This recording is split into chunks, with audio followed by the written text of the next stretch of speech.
bored. Look me up, 'cause I'm such a junkie. Every day all I want is more. So entertain me right now. So entertain me right now. Welcome to a very special episode of the Pop Culture Junkie podcast. I'm Olivia, here with my fellow junkies, Nicole. And Shauna. So, ladies, I'm so excited to be joining you again this week. I have been thinking about my summer plans basically all week, and I'm really excited to hear what are you guys most looking forward to this summer, whether it be pop culture-wise, personal plans, music, TV. Tell me what you're most looking forward to this summer. I am looking forward to this goddamn boot coming off of my foot. Yes, maybe by the time this episode airs, I'll be walking freely with 2 feet. You're just forever in a boot. Dude, I know. I'm struggling, y'all. I'm struggling mentally. I'm not gonna lie.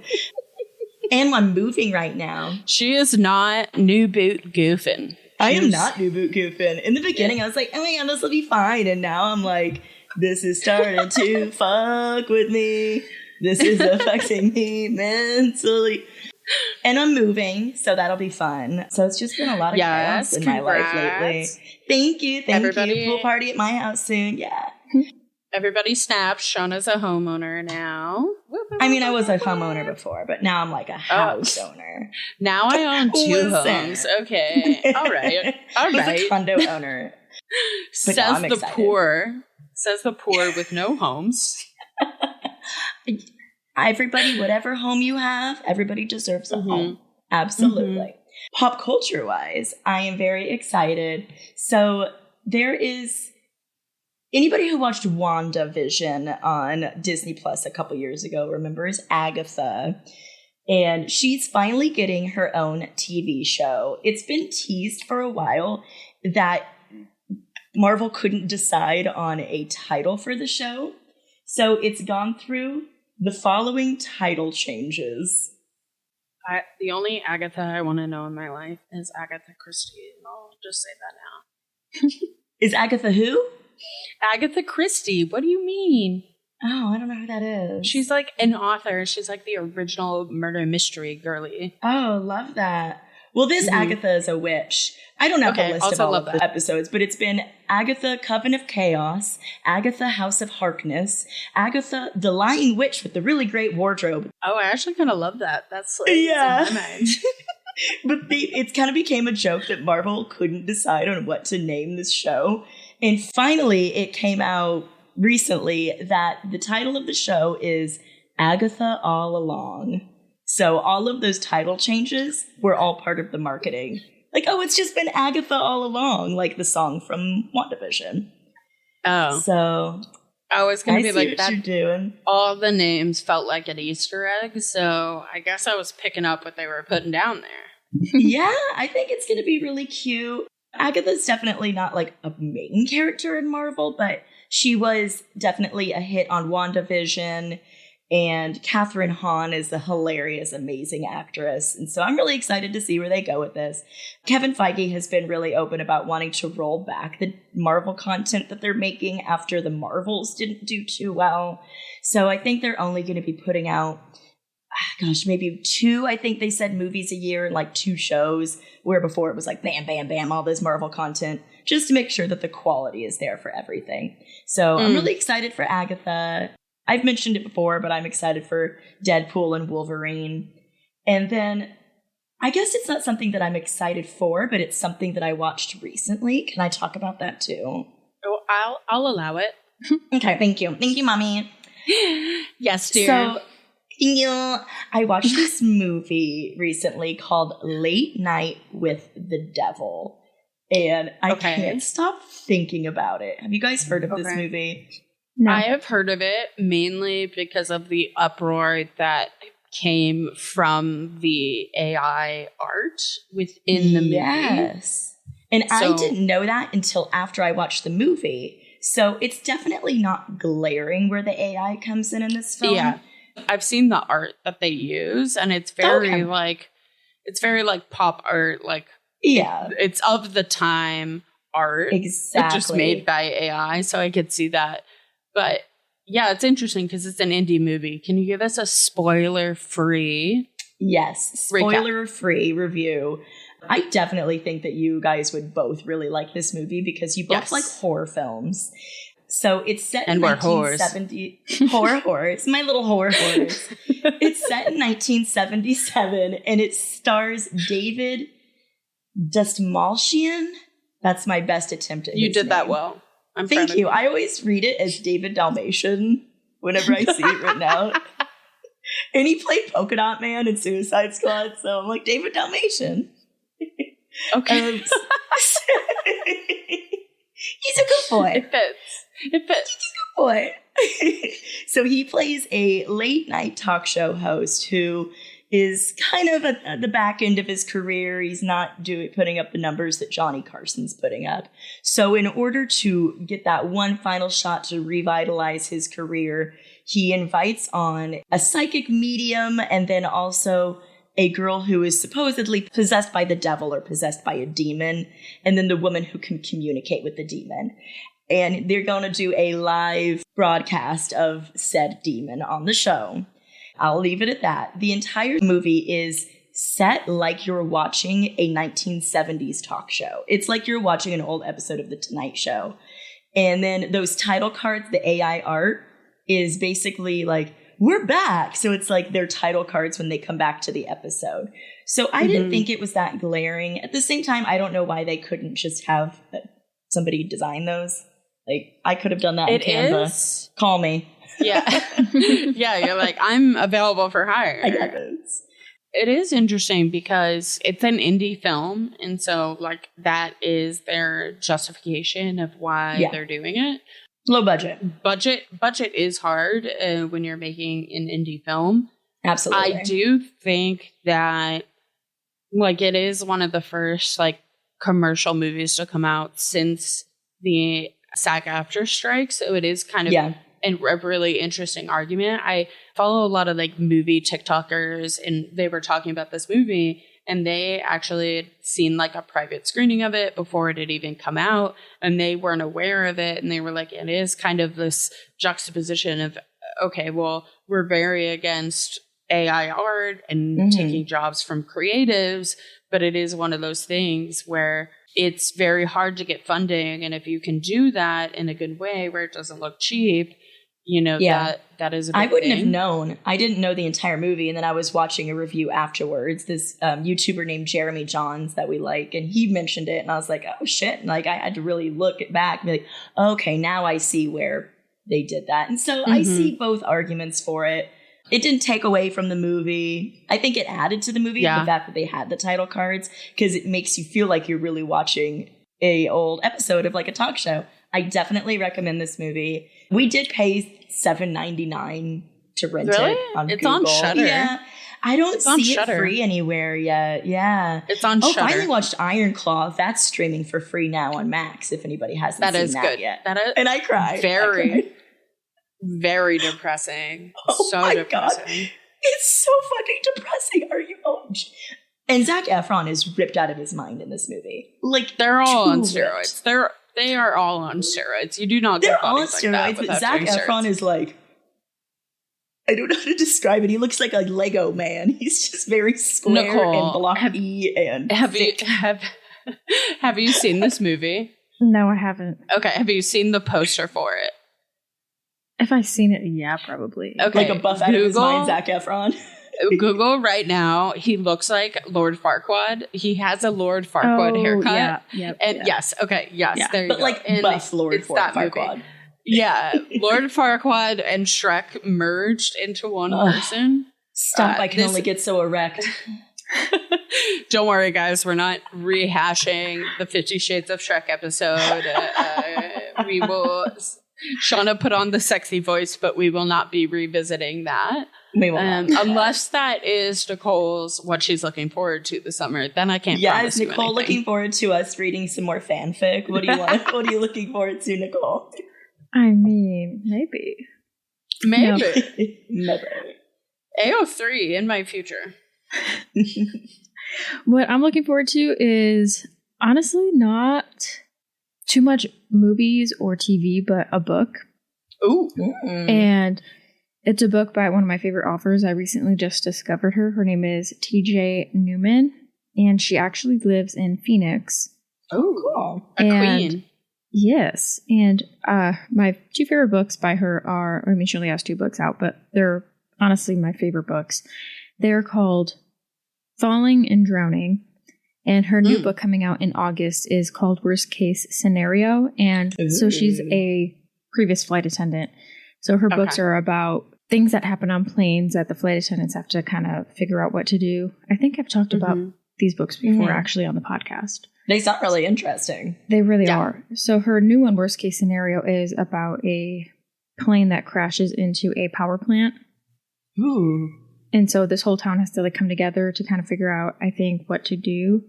So I'm super duper excited to read that because I've obviously read her first 2 books and I was intrigued the minute I started reading both of them.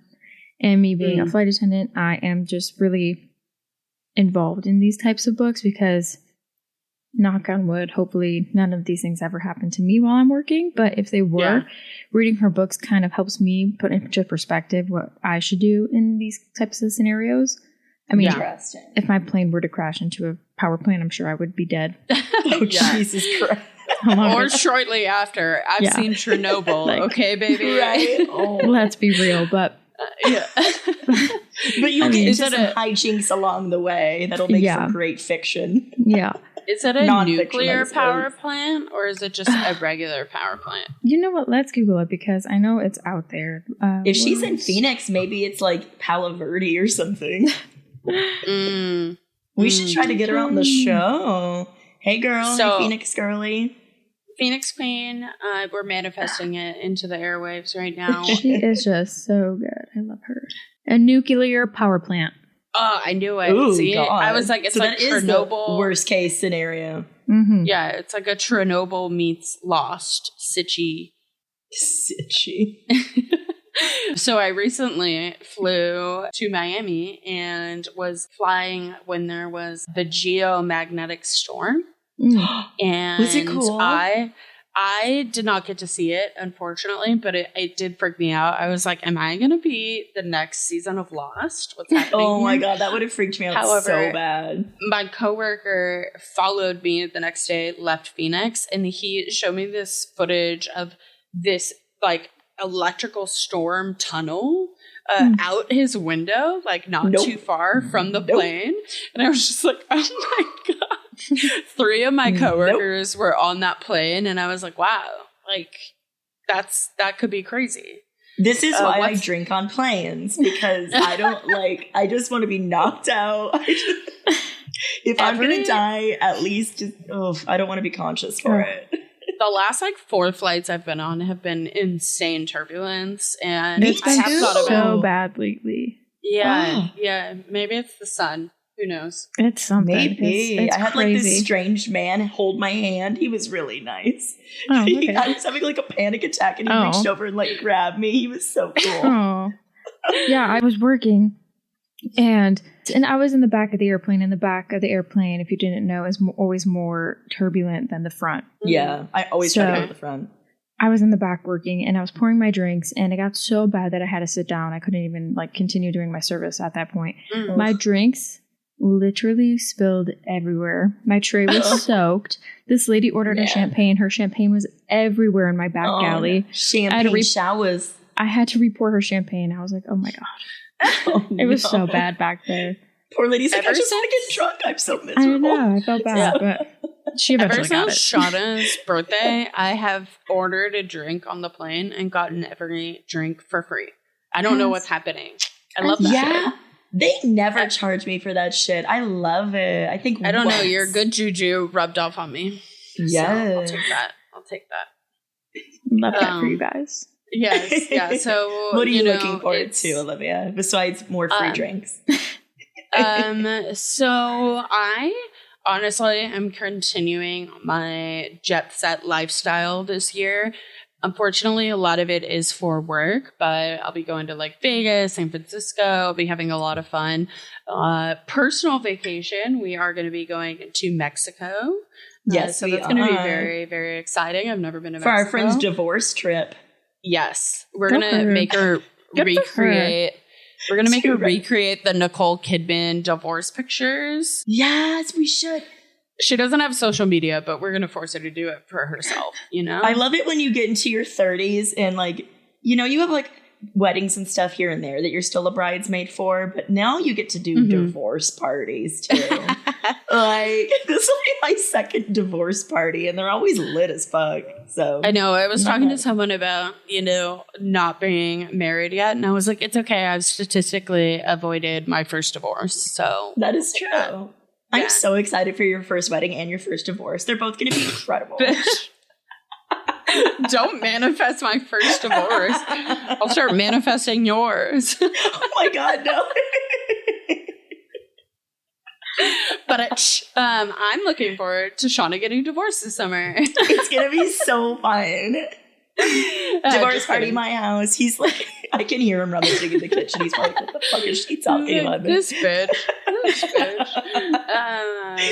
No, we love Andrew. We wouldn't manifest that. Not never. I'm not winking. No, her first divorce was Scrapbook Boy. Yeah, first divorce. Yeah, true. Those all counted as divorces. I gave back the rings. You could have had the funniest opportunity to like make him a scrapbook and just like the only thing in it is a fake divorce. Divorce papers. Oh my God, I should do it now. We broke up like 20 years ago or some shit. Send him the podcast episode and be like, we still laugh at you. And that's the real divorce. I just want to let you know, you have given me stuff to laugh at since I was 16. And I love that. Thank you. And that was the real prize. That was the real prize of it all. I love that. Oh. I love that. Well, I hope everyone but Scrapbook Boy has a lovely summer. Maybe he will make another scrapbook. Maybe lots of pool parties, lots of scrapbooking.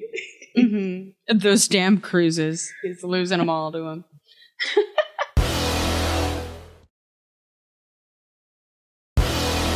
Well, it sounds like we all have a very busy summer, and life can be so crazy, chaotic, sometimes fun. But I'm wondering what sometimes. Every once in a while. You know, we're a real glass half empty person over here. When I'm not slipping slowly into madness, sometimes it's fun. Yes. And, you know, on that note, when you are slipping slowly into madness, I want to know, what is your comfort show or movie? All right. I think we could probably all guess mine. Ooh. SVU? No, actually. Oh. We were off. I would have guessed the same. Oh, Friends. Yes. Oh, okay. All right, that makes sense. Okay. That makes sense. Yes, what is Friends. it about Friends? Is it Jennifer Aniston? Is it? I think it's her for sure, of course. And I think it's just the Friends group. They're just so relatable. Okay, it's like the character, the dynamic relationships. Yes. And then I've seen it so many times that it's just one of those shows that I could put on in the background and I know what's coming. So I don't fully have to put 110% of myself into the show. Yeah. In order for me to know what's coming, I could just, again, put it on in the background, do something else, and be like, haha, oh my gosh, I know what's coming. And that's still so funny to me. Every time I watch it, I can watch the same episode 20 times back to back, and I will continue to laugh at the same exact thing, and it'll never get old to me. And it's been on for how many years? I think at this point, 30. Yeah. I think it's been on. That hurt. That hurt. I think it came out in like 94 or something. And it's still funny to this day, and I just love it. It's, again, relatable. And I saw a video the other day about the Friends group, and it was really, again, relatable. I keep saying that word, but it showed the Friends kind of starting their lives in season 1 as like 25-year-olds, kind of just starting their life, trying to figure things out. And none of them were really in relationships, engaged, anything like that. And then as the show progressed and season 10 came along, they were all in their 30s, and that's when they started getting married and having kids. And it's like, you realize people today, they're trying to rush into things in their 20s, but then you look back at the Friends cast in Friends, and it's like, you don't have to rush into things. Things will just come when they do when they're and fall into place. Yeah. And I think that's also a good thing that the show shows. And I know I mentioned this before too. I know the show can, if you watch it now, there's some things in there that's like, maybe it's a product of its time, like for sure. Yeah. Yeah. But it does talk about gay marriage, like Carol and Susan. They are a lesbian couple, and I think at that point in time in the 90s, that wasn't so crazy. What's the word I'm looking for? I know I'm not supposed to say it. It wasn't very common. Yes, and do you want to know you. the first lesbian kiss ever shown on television? Buffy the Vampire Slayer. Ooh. And you're right. I was it was going to say definitely Ellen. not common at all. Yeah, it wasn't. And I think that's awesome that in the 90s that they were showing that at that time. And they were like, you know what, we're just going to roll with it and not care. And it was such a popular show and stuff like that. And yeah, it's one of my comfort shows. It's going to be my comfort show probably till the day I die. Because I just love it. So I have this really weird thing about me, and I think it's like my resistance to authority or anyone telling me what to do, but I hate a laugh track so much to the point where it drives me like insane. And you're I'm like hyper aware of it when you hear it. Yes. Yeah. And I'm like, so that part of it really does ruin it for me. But when I was like, before I really like caught on to how annoying a laugh track was, I did like it. I do think that in the 90s, like getting married at like 18 was like 18, 20 was like very, very common. And so I do think that Friends was always a really interesting show where it was like subversive. It was, you know, they were way too wealthy to be living in that very nice apartment in New York City, but yeah, it doesn't make you have to suspend, So was Sex in the City. So was Sex in the City, okay? And they were at least like successful, like 30-year-olds. But yeah, I really love the Friends cast just as like cast, and then also like their real life friendships. I think that's so sweet. To this day, like the reason that they all got paid so much and never had drama like Charmed or other casts did from that time is they all band together to get paid the same amount, and they did that really early on. And, from the time that the show stopped, they really were like, we're going to mini unionize ourselves right here. I know. I really respect that. So I love that about them. Yeah, that's amazing. I didn't even think about that. Like, how much of it, like, they banded together and, like, we can feel that genuine friendship. I have 3 main comfort shows. I'll skip past I wonder what they could be. So I mentioned Buffy the Vampire Slayer before. That is my go-to comfort show. Like you mentioned, Nicole, and I think that's something that's specific about comfort shows a lot is it's something you've seen before, so it's low stakes. You know what's going to happen. You know what's going to be next. If you want to laugh, you put on a funny episode. If you want to get a little like, put on a spicy episode, put on a romantic one, an action-packed one, like just depending on what your mood is. I watch the Halloween episodes every October, the Thanksgiving episode every year. So Buffy's definitely my comfort show. We also mentioned my other comfort show, which I've been rewatching from the beginning, which is Sex in the City. And it reminds me a lot of Friends, like you said, Nicole, where it's like these women, when they start the show, they're all in their mid to late 20s. And by the end of it, Charlotte and Miranda and Carrie are all 38 and Samantha's 45. She's a little older. So you definitely see the progression. Like by the end of it, they're all in their 30s or 40s. And some of them are married. Some of them have kids. Some of them have relationships. But they don't rush into it when they're in their 20s. I mean, Charlotte rushes into some things, but we see how that works out for her. But then they also have issues as a cast, too, where it's like, oh, yeah, Trey. Trey, like, God, I love that actor, though. He's so good in Fallout. Yeah. I still haven't finished it. Yeah, I won't spoil it for you. It's really good. And in the original Dune movie, he's from that too. Kyle MacLachlan. Kyle MacLachlan. It's like M. Night Shyamalan. M. Night Shyamalan with Kyle MacLachlan. Yeah, he's a great actor. Shamalama ding dong. I love Sex and the City, and I know it's a little problematic and it's a product of its times too. And I'll be watching it and sometimes they'll say something and I'll audibly go, no, stop, you can't say that.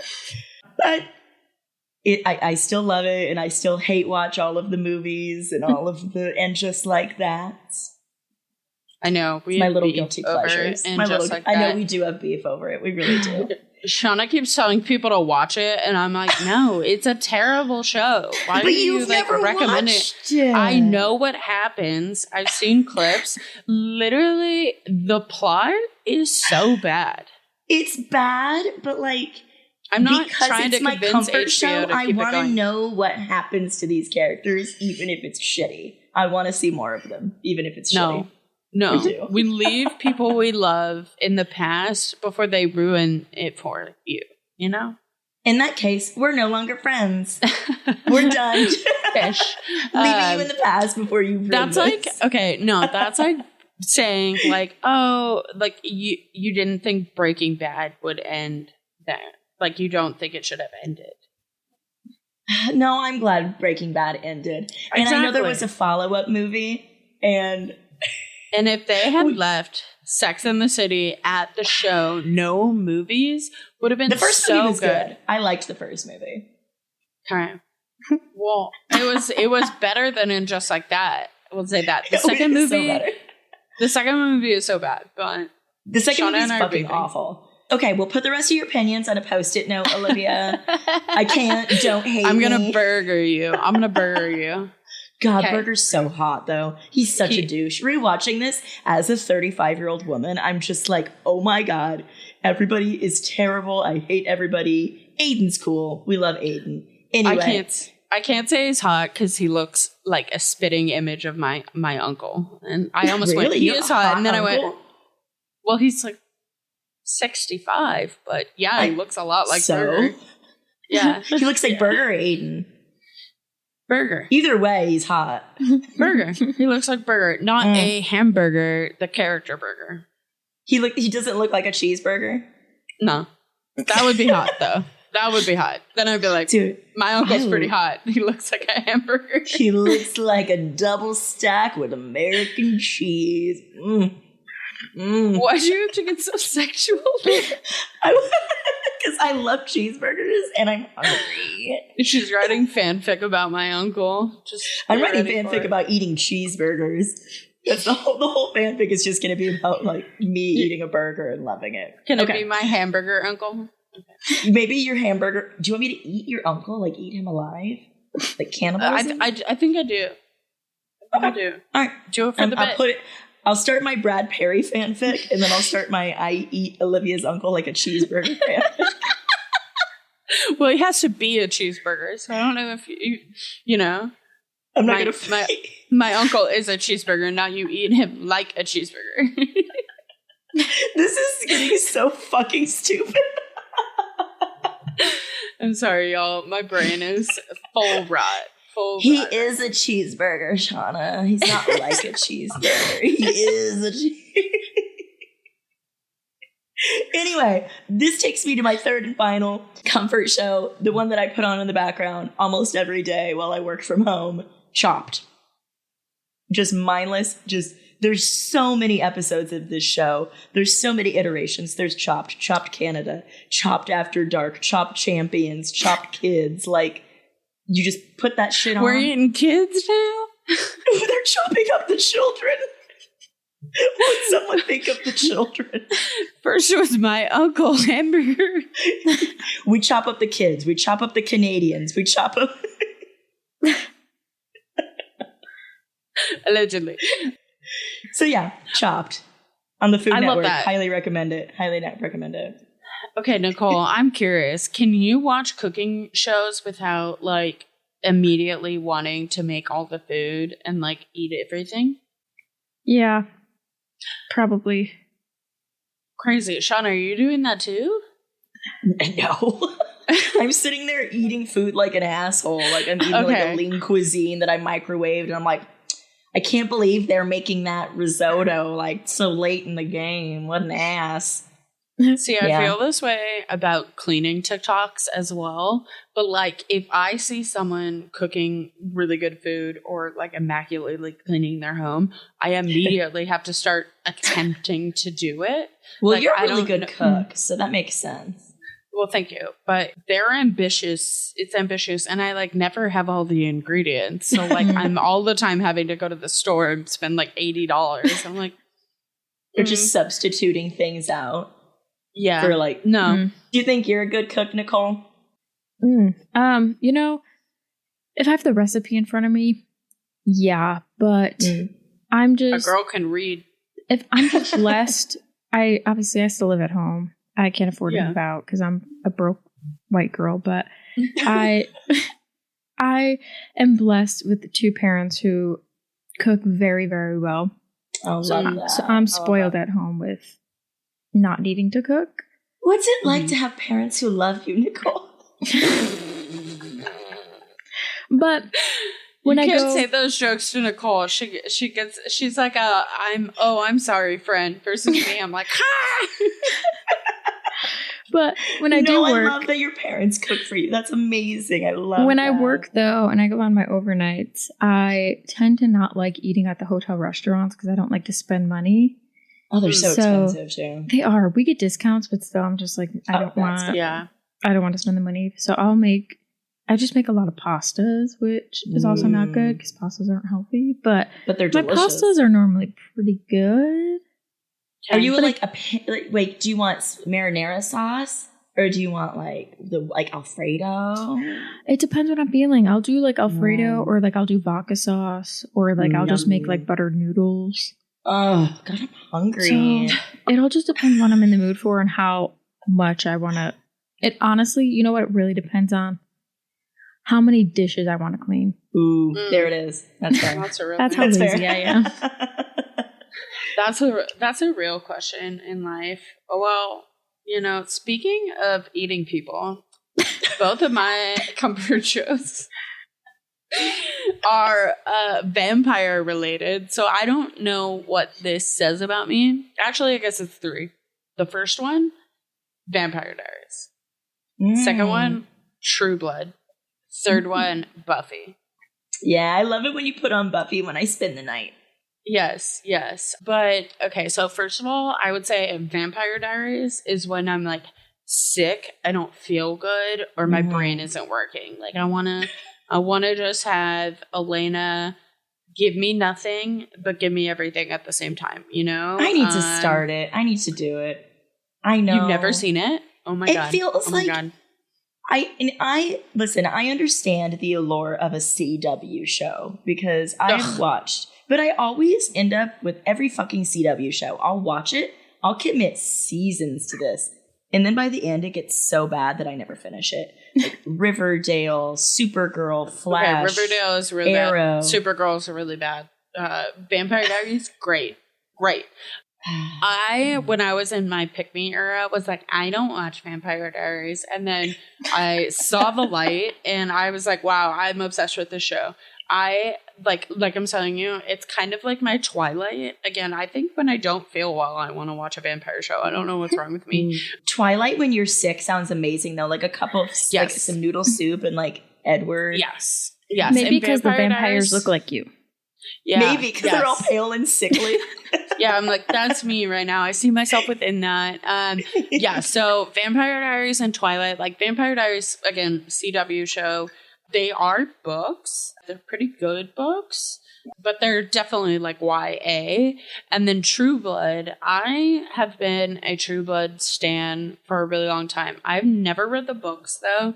And I just got one of my really good friends to agree to start them with me. We're going to book club it up. I would invite you, Shauna, but you read at a glacial pace. So, hey, I am well into A Court of what's it? The Nesta one. I don't know. You're so into it that you don't know the name of the book. To be fair, all of the titles are like A Court of Gemstones and Ice A court of flame and sex. A court of wood and roses. Like, I don't know. Those none a of court those of were nouns. correct. None I'm of in the those were Nesta correct, one. but I love I'm in you. the Nesta one. Okay. I'm too busy watching Chopped. And eating people. Yeah, And she's eating just people. I'm too busy eating your uncle and watching Chopped.